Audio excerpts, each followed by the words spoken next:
Greetings.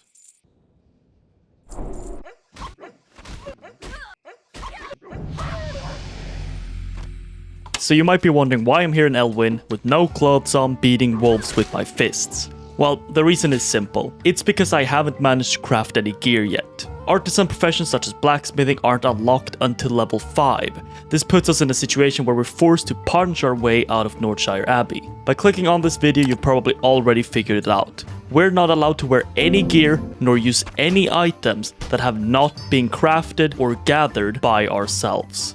This is also classic hardcore, which means that if we die at any point, we have to start completely over. But there is a catch. Any item that I craft or gather from a profession will unlock that item permanently, allowing us to trade it freely on the auction house. So if we, for example, mine a copper vein and smelt the ore into a bar, we now have unlocked copper ore, copper bars, and rough stones to be traded forever, even if we drop the profession.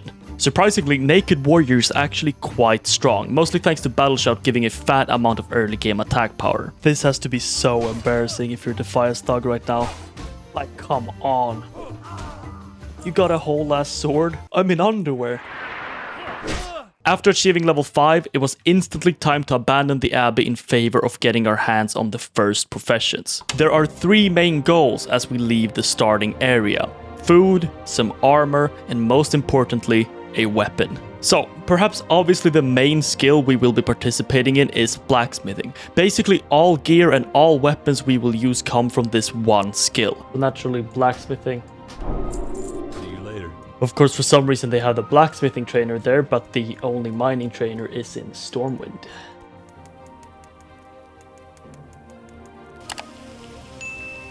To get our sword, we had to make quick work of some wolves for the light leather. Yeah, it's been great, but finally got some armor. And punch out a few kobolds to get some linen. Oh, wow, a minor healing potion. Yeah, that would be great.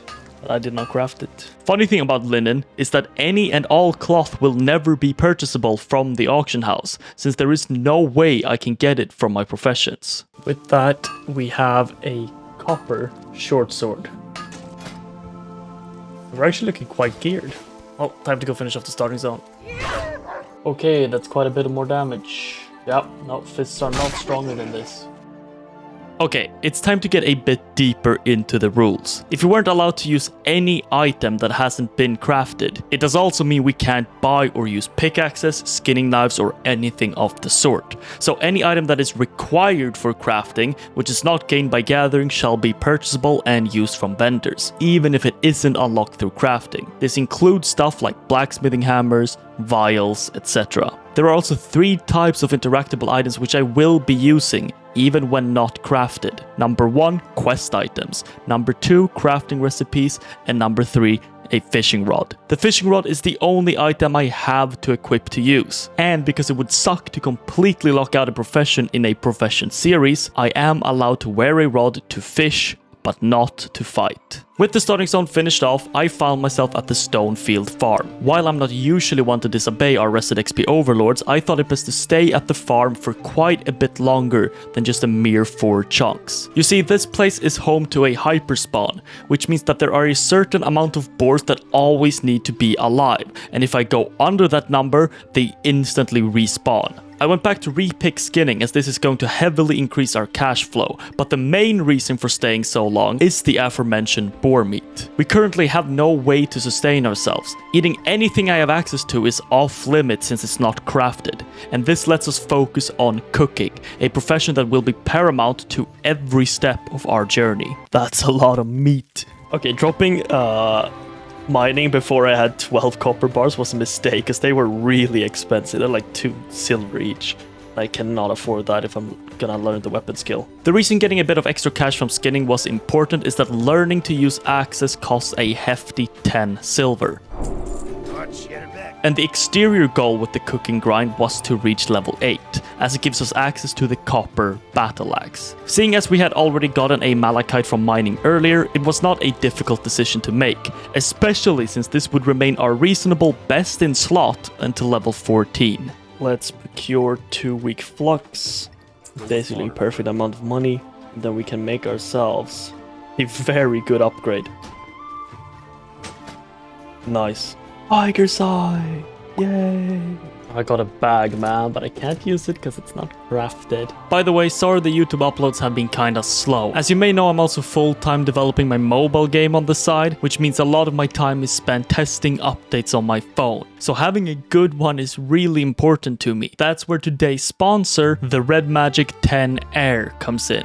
This phone is an absolute powerhouse, but I'm going to skip ahead to the most insane feature I've ever seen, the plugin library. The library is loaded with crazy plugins which you can use to customize your gaming experience. My personal favorites are Free Display, which lets you force games into whatever aspect ratio or mode you want, letting you game the way best suited to you. Then we have the Screen extension, extracting a part of your screen with vital information for you to put anywhere you want, and it's even interactable. But that's only really scratching the surface of what it's capable of. And you can access all of this through the game space feature by simply swiping the top left or right of your screen. Now this is on top of getting a 6.8 screen, 1.5K resolution and 120 Hz refresh rate, as well as up to 28 hours of power on a single charge, which by the way, I love. It even has shoulder triggers for a more precise gaming experience. I mean, I tried playing a game with this and it was honestly wild. I'm pretty sure this was mostly bots, but still, it felt really nice to play with. But you don't have to play only FPS, because you can position the inputs wherever you want, so the opportunities are practically endless.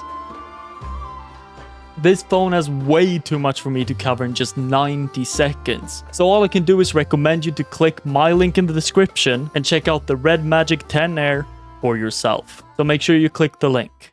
From here on out, the plan was simple. Work a little bit on our blacksmithing to fill our missing gear slots. Apparently fine thread is only sold in Stormwind, so we're going over to Stormwind before we can craft our pants. And there we are. I mean, look at me, god damn. 480 armor. Wow. And then we're gonna need to prep a little bit for the future. Okay, we are 4 hours 31 minutes in. I'm about to embark on a very, very long gathering grind. Before I drop mining, which I'm gonna have to do to get like herbalism and other things, I want to get a lot of copper and also unlock tin ore plus a shadow gem. And I want to unlock them now before I eventually, start going into engineering, start going into things like that. So I'm going to bank everything I have. Oh, look at that, Sundra armor, the only button I'll press for the next 25 levels. Okay, we're 27 minutes in when I start this. Let's see where we're at when I'm done. Oh, okay. It's been like 2 minutes and I got the shadow gem. Well, I guess that's unlocked.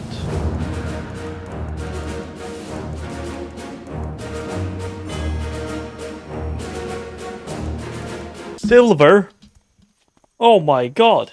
I didn't even know I could get this. Give me something good. Like silver ore. Oh, that sells for so much. I'm rich. Give me more. Wow. Ooh, that's more than a gold. I think it's probably even more if I smelt it. This is, things are kind of too high level for me here. While my goal was finding a bit of tin, silver is a very nice addition, solely for the fact that it sells for a stupid amount of cash. But finding tin itself turned out to be trickier than I thought, since any place that it could spawn proved to be a bit too dangerous for a fickle level 11. Luckily, after a few more minutes of scouring, I did manage to find a relatively safe vein, and with our ore and core stone secured, we concluded the mining grind for now. So, the original plan was to just save this copper for when I eventually needed it later, but I discovered something very interesting. The price for bronze bars was significantly higher than the sum of its parts. And after a bit of testing, yeah, I'm just gonna get this bronze on the auction house, come back and see if it's sold. Yeah. Oh, it's already sold, okay, yeah. I decided that it'd be best to turn every single copper piece into bronze bars. Money! As having money is going to be one of our biggest priorities. Money lets us easily rebuy professions if we drop it, it lets us go without gathering professions for a bit, it lets us buy any supplies like items we've already crafted, it's simply our most valuable resource, aside from health. Since this little money-making hack turned out to be so insanely good for our level, I decided to spend a few days just playing around with the auction house. Another day, another money. Oh shit. My god. Goodbye, mining. And say hello. Hello.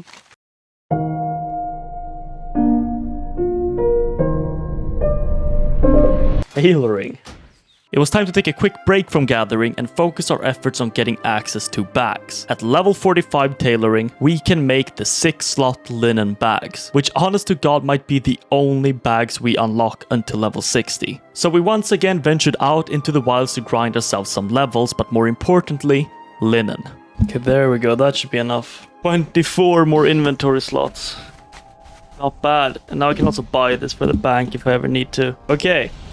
Next profession. While we have gotten quite a nice start on a few professions, cooking is coming along, blacksmithing is up there, and now tailoring as well, we still have a lot of professions to work on and a lot of items to unlock. So the next big step was to tackle Herbalism. We want to get as far as physically possible in this skill before dropping it. Preferably, we get so far that we do not need to pick it back up again until like level 40 once we have our mount. This is easier said than done, since most high-level flowers exist solely in very dangerous areas for level 13 to tackle. But unlocking things like the healing potion make it very, very worth trying to go for those extra scary herbs. Okay, Silverleaf and Peace Bloom are now officially gray. I'm not sure what to do. I'm gonna look something up. So at 100, I can do Bruceweed. Now I could be satisfied with Bruceweed. Nothing against Bruceweed, it's a good herb. But if I get to 150, I will unlock Grave Moss, Wild Steel Bloom, King's Blood, and Life Root. And if I unlock those, I will be able to make all the way up to Greater Healing Potion instead of just normal Healing Potion. And Greater Healing Potions are very strong. It's also quite risky, because to get my level ups now, I have to venture into the high level areas of zones. This goal proved itself to be a bit more than just a little ambitious. As the earlier flowers started to grant no skill ups, this grind took us through Loch Modan, into the wetlands, to Ashenvale. Wait, no, I'm 2 levels away from King's Blood. And we eventually ended up in the Barrens for some godforsaken reason. I'm thinking maybe Barrens is better because it's just so open. All alliance zones are like so clustered with enemies. With Briarthorn, Swift Thistle, Strangle Kelp, and Bruceweed unlocked, there proved to be no feasible way for us to access either Grave Moss or Life Root, which meant we had to abandon the loftiest part of the goal. But this still leaves us with Wild Steel Bloom and King's Blood to acquire. And closing in on 4 hours played at level 13, I stumbled across something incredible. Oh! I found the Steel Bloom! Where is it? Oh, don't pull it. Ooh, boy. Why did I have to be level 15? Okay. Come on, baby. Let's go. Okay, how do I get down? Okay, so here's the situation. I'm going back into Ashenvale looking for a King's Blood. Ooh, there's a King's Blood there. Okay. Hopefully this bear patrols. No. Wait. Who's this guy? Are you going for the King's Blood? Wait. There's no way. I swear I don't know this guy. Now what? I'm gonna thank that guy. Oh my god. Okay. Look at that.